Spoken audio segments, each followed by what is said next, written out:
بسم اللہ الرحمن الرحیم۔ شروع اللہ کے نام سے جو بڑا مہربان نہایت رحم والا ہے۔ لقد أنزلنا إليكم كتابا فيه ذكركم أفلا تعقلون۔ اب کسی طرح مدینے میں بلا لو ہم کو، اب کسی طرح مدینے میں بلا لو ہم کو،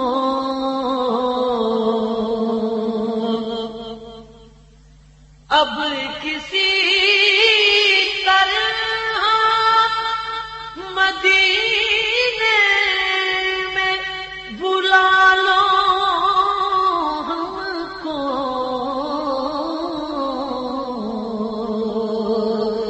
ہجر کے گھور اندھیروں سے بچا لو ہم کو، ہجر کے گھور اندھیروں سے بچا لو ہم کو۔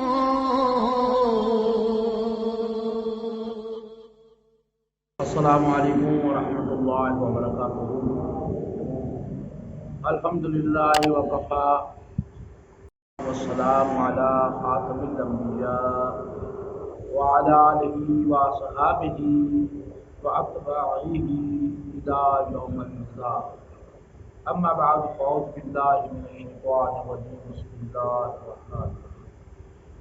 ان الذین آمنوا وعملوا الصالحات لهم جنات النعیم، بے شک جو لوگ ایمان لائے اور انہوں نے نیک عمل کیے ان کے لیے نعمتوں والے باغات ہیں۔ دوستان محترم، ہم پچھلے جمعۃ المبارک میں عقیدہ و ایمان پر بات کر رہے ہیں، تو جب تک کامل عقیدہ اور ایمان نہ ہو اس وقت تک ایماندار بندہ ہو ہی نہیں سکتا۔ لاکھ نمازی ہو، روزے دار ہو، حاجی ہو، قاضی ہو، زکاتی ہو، سب عبادات اس کے منہ پر ماری جائیں گی اگر وہ ایمان والا نہیں ہے۔ جو لوگ ایمان والے نہیں لیکن بڑے نمازی ہیں، پرہیزگار ہیں، ان کا ایک واقعہ بیان کر رہا ہوں۔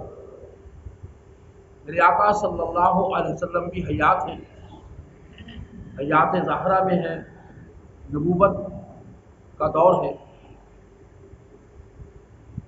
ایک شخص، اس کی بڑی لمبی لمبی داڑھی ہے، پیشانی پر سجدے کا گہرا نشان بھی ہے، اونچا سا پاجامہ بھی اس نے پہن رکھا ہے، قمیض بھی اس کا بہت لمبا ہے، صبح و شام کلمہ بھی بہت پڑھتا ہے، حضور صلی اللہ علیہ وسلم کے پیچھے نمازیں بھی بہت پڑھتا ہے۔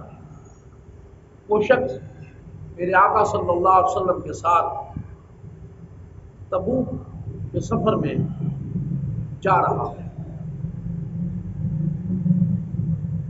اب اس شخص کو کچھ باتیں کرنے کا موقع مل گیا۔ موقع کیوں ملا؟ آپ صلی اللہ علیہ وسلم کی جو اونٹنی تھی، ناکا تھی، اس کو عربی میں ناکا بھی کہتے ہیں، وہ گم ہو گئی۔ اس شخص نے کہا اپنے حواریوں سے، اپنے دوستوں سے کہ انہیں معلوم نہیں کہ ان کا اونٹ کہاں ہے، اور آپ لوگ کہتے ہو کہ آسمان کی خبریں دیتا ہے، غیب کو جاننے والا ہے۔ تو جو دوسرے صحابہ کرام رضوان اللہ اجمعین تھے انہوں نے اس کو خوب ڈانٹ پھیلائی اور رسول پاک صلی اللہ علیہ وسلم سے ان صحابہ کرام نے عرض کیا کہ یا رسول اللہ صلی اللہ علیہ وسلم یہ شخص ایسی باتیں کرتا ہے. جب اس کی گرفت ہوئی اس نے عذر پیش کر دیا کہ میں تو یوں ہی دل لگی کر رہا تھا. فوراً یہ آیت پاک نازل ہوئی لا تعتذروا قد کفرتم بعد ایمانکم. دوبارہ سنیے، لا تعتذروا قد کفرتم بعد ایمانکم. پارہ نمبر 10 سورۃ توبہ آیت نمبر 66 میں ہے. اس کا ترجمہ ہے، بڑے توجہ سے سننے والی بات ہے. اللہ فرما رہا تمہارا کوئی عذر نہیں سنا جائے گا تم ایمان لانے کے بعد کافر ہو چکے. اب بات بڑی سمجھنے والی ہے. یہ اللہ کے متعلق تو کوئی بات نہیں ہوئی. جو بھی میرے دوستو اللہ کے متعلق کوئی بات ہوئی نہیں، بات ہوئی محبوب صلی اللہ علیہ وسلم کے متعلق. لیکن رب نے پسند نہیں کی، رب نے پسند نہیں فرمایا کہ میرے محبوب کے متعلق، میرے حبیب کے متعلق کوئی ایسی بات کہہ دے. فوراً رب نے آیت پاک نازل فرما دی کہ ان سے کہہ دو کہ میرا رب کہتا ہے. یہ نہیں کہنا کہ میں کہتا ہوں، میرا رب یہ کہتا ہے کہ تم ایمان لانے کے بعد کافر ہو چکے. رہی اونٹ کی بات، آپ نے آگاہی فرمائی کہ اے میرے صحابہ، میرا جو اونٹ ہے اس وادی کے اندر ایک گھاٹی ہے، اس کا ایک درخت ہے، اس درخت کے اندر نکیل پھنسی ہوئی ہے، وہاں پر میرا اونٹ موجود ہے، جاؤ جا کر لے. وہ منافق اور صحابہ کرام رضوان اللہ اجمعین اس گھاٹی میں گئے، وہاں اونٹ موجود تھا. سبحان اللہ، شرمندہ ہوا. تو میرے دوستو، حالانکہ وہ بندہ کلمہ پڑھنے والا، پڑھانے والا، نمازیں پڑھنے والا، روزے رکھنے والا، لیکن رب تعالیٰ نے کہا کہ نہیں، تو نے میرے محبوب کے متعلق بات کی، مجھے برداشت ہی نہیں ہے، تو کافر ہے. تفسیر و توحید اہل حدیث کے تفسیر کے امام ہیں اور بڑے مایا ناز مجدد وحید الزماں اپنی تفسیر و وحیدی میں لکھتے ہیں کہ جب حضرت صلی اللہ علیہ وسلم غزوہ تبوک کی لڑائی میں تشریف لے گئے، اسی واقعہ کو وہ دوہراتے ہیں، تو کئی منافق بھی ساتھ تھے. راہ میں کہنے لگے، اب یہ ایک اور واقعہ بیان کرتا ہوں کہ اس شخص یعنی حضور صلی اللہ علیہ وسلم کو دیکھو، شام کے قلعوں کو فتح کرنا چاہتا ہے، بھلا یہ کیسے ہو سکتا ہے؟ تو فوراً یہی آیت نازل ہوئی. آپ نے بلوا بھیجا، فرمایا کہ تم نے یہ کیا کیا باتیں کی. انہوں نے بھی کہا، یہ کچھ اور 2-4 بندے تھے، کہ ہم تو دل لگی کے لیے گپ شپ لگا رہے تھے، ہم نے تو آپ کے ساتھ کوئی بات نہیں کی. آپ صلی اللہ علیہ وسلم نے اسی آیت کو دہرایا کہ میرے رب نے کہا ہے. ترجمہ سن لیجیے، آیت چونکہ لمبی ہے، وقت کم ہے. اللہ تعالیٰ فرماتے ہیں کہ اے میرے محبوب صلی اللہ علیہ وسلم، جب وہ آپ کے پاس آئیں گے اور آپ ان سے سوال کریں گے کہ آپ نے یہ باتیں کی، تو وہ فوراً یہ جواب دیں گے کہ ہم تو کھیل اور ہنسی کر رہے تھے، ٹھٹھا کر رہے تھے، ہم اپنا دل لگا رہے تھے. تو فرما دیجئے کہ تم اللہ اور اس کی آیتوں اور اس کے رسول سے ہنستے ہو، بہانے مت بناؤ، تم ایمان لانے کے بعد کافر ہو چکے. رب تعالیٰ نے پسند نہیں فرمایا. یہ واقعہ تفسیر الحسنات میں علامہ سعید ابو الحسنات قادری نے بھی اپنی تفسیر میں لکھا، اور ضیاء القرآن میں پیر کرم شاہ بحروی رحمۃ اللہ علیہ نے بھی اس واقعے سے ملتا جلتا واقعہ بیان کیا. اور عارف باللہ حضرت قاضی ثناء اللہ پانی پتی نے بھی اسی طرح ایک اور واقعہ رقم دراز کیا. آپ نے واقعہ اس طرح بیان فرمایا کہ ابن حاتم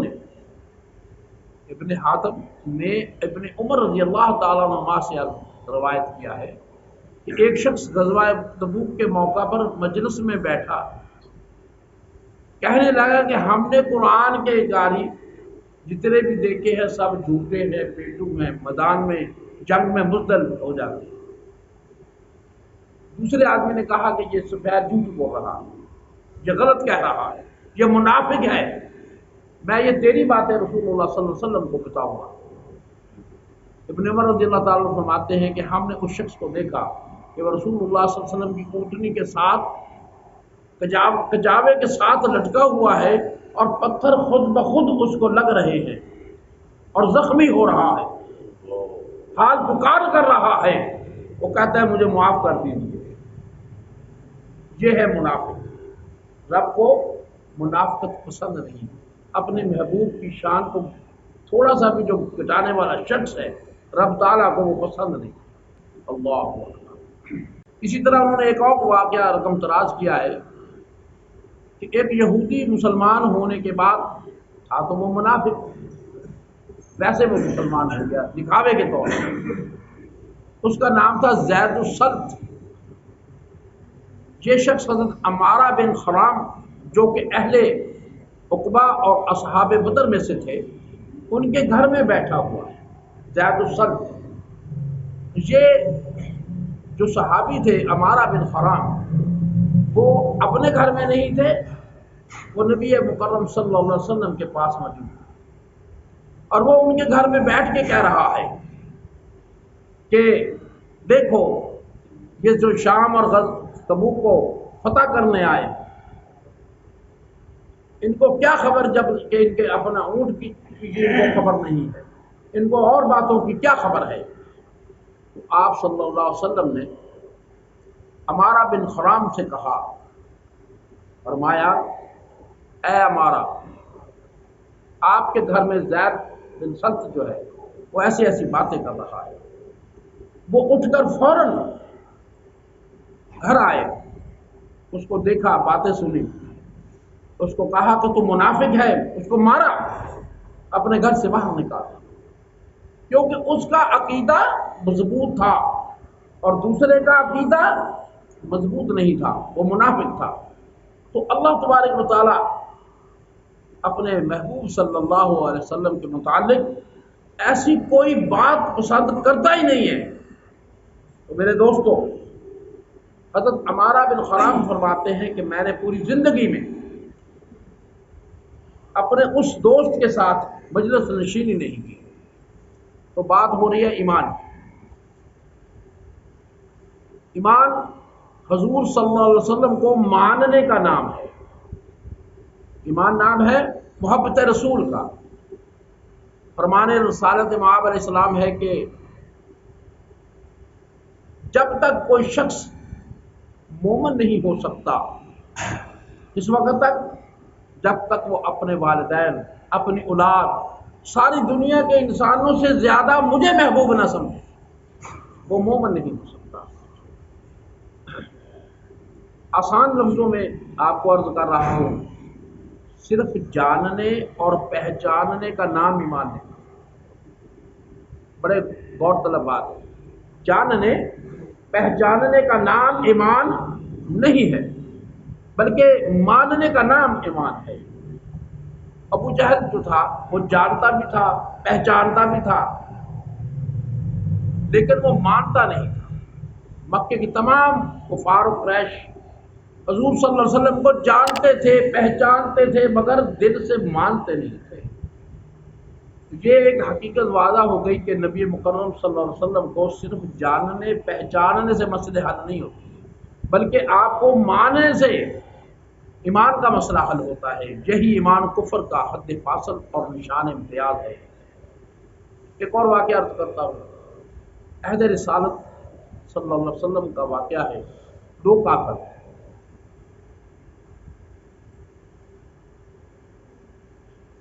ابو سفیان اور صفوان، حالت کفر میں مکہ میں کھڑے ہیں اور اپنی ان دو آنکھوں سے دیکھ رہے ہیں کہ ایک بھیڑیا آیا اور ایک چرواہا جو ہے وہ بکریاں چرا رہا ہے۔ بھیڑیا آیا، اس نے جھپٹا مارا، بکری کو لے گیا۔ جو عرابی تھا وہ بھاگا، طاقتور تھا، اس نے بھیڑیے سے وہ بکری چھین لی۔ جب اس نے وہ بکری چھین لی، اب وہ سوچ رہا ہے کہ یا اللہ مجھے تو آواز عطا فرما، میں ان سے گفتگو کروں۔ وہ دونوں گفتگو کر رہے ہیں کہ یار بھیڑیے سے اس نے بکری چھین لی ہے۔ اللہ تعالیٰ نے اس کو قوت گواہی دی۔ اس نے کہا کہ آپ حیران ہو رہے ہیں کہ بھیڑیا بول رہا ہے، لیکن میں اس بات پہ حیران ہوں کہ نبی مکرم صلی اللہ علیہ وآلہ وسلم دو پہاڑوں کے درمیان موجود ہیں اور درختوں کے جھنڈ میں موجود ہیں، اور وہ غیب کا علم جاننے والے ہیں، وہ اللہ کے سچے نبی ہیں، آپ ان پر ایمان نہیں لاتے۔ آپ تو یہ حیران ہو رہے ہیں کہ یہ بھیڑیا کیسے بول رہا ہے، اور میں اس بات سے حیران ہوں کہ آپ لوگ ایمان کیوں نہیں لے کے آتے۔ تو دوستو، اسی طرح ایک اور شخص نے دیکھا کہ ہرن کے پیچھے ایک بھیڑیا لگا ہوا ہے۔ اب جو مکہ کی سرزمین ہے وہ دو حصوں میں تقسیم ہے۔ ایک حصہ حرم ہے جہاں ہم جا کے حج کرتے ہیں، ایک حصہ ہل کہلاتا ہے، اس ہل میں آپ شکار کر سکتے ہیں۔ اس نے دیکھا کہ جیسے ہی ہرن حرم کے مقدس علاقے میں قدم رکھا تو بھیڑیا پیچھے رک گیا۔ اس نے کہا یار کمال کی بات ہے کہ اس کو بھی پتا ہے کہ یہ حرم ہے۔ اللہ سے دعا کی اس نے کہ اللہ مجھے قوت گواہی عطا فرما۔ اس بھیڑیے نے بآواز بلند کہا، اے میرے دوستو، آپ یہ کہہ رہے ہیں کہ ہل کا مجھے اس کو پتا ہے، بھیڑیے کو مجھے ہل کا بھی پتا ہے اور مجھے حرم کا بھی پتا ہے، اور مجھے افسوس آپ پر ہے کہ آپ لوگوں کے درمیان محمد صلی اللہ علیہ وسلم موجود ہیں اور درختوں کے جھنڈ میں موجود ہیں، اور آپ لوگ ایمان نہیں لاتے۔ تو میرے دوستو، ایمان نبی مکرم صلی اللہ علیہ وسلم کو ماننے کا نام ہے۔ جب میرے آقا صلی اللہ علیہ وسلم معراج پر تشریف لے گئے، واپسی پر آپ صلی اللہ علیہ وسلم نے سوال کیا کہ اس کی تصدیق کون کرے گا؟ تو جبریل امین علیہ السلام عرض کرتے ہیں کہ میرے آقا صلی اللہ علیہ وسلم اس کی تصدیق ابو بکر کریں گے۔ اس کی تصدیق کون کریں گے؟ ابو بکر۔ صبح ہو گئی، باتوں کا سارے پتہ لگ گیا کہ بھئی میرے آقا صلی اللہ علیہ وسلم آسمان پر گئے ہیں، آئے ہیں، گئے ہیں۔ تو جو ابو جہل تھا اس نے کہا کہ اے ابو بکر، تمہارا یار، تمہارا دوست وہ یہ بات کہتا ہے کہ میں راتوں رات عرش پر بھی گیا ہوں، اوپر گیا ہوں اور آ بھی گیا ہوں، آپ نے کوئی بات نہیں کی۔ آپ نے فرمایا میرے یار نے کہا ہے۔ انہوں نے کہا بالکل سچ کہا۔ ہمارے جیسے ہوتے ہیں نا گناہ گار تو 36 باتیں کرتے، انہوں نے بات ہی کوئی نہیں کی۔ اس کو کہتے ہیں ایمان۔ وما علینا الا البلاغ المبین۔ انشاءاللہ اگلے جمعے خدا آپ کو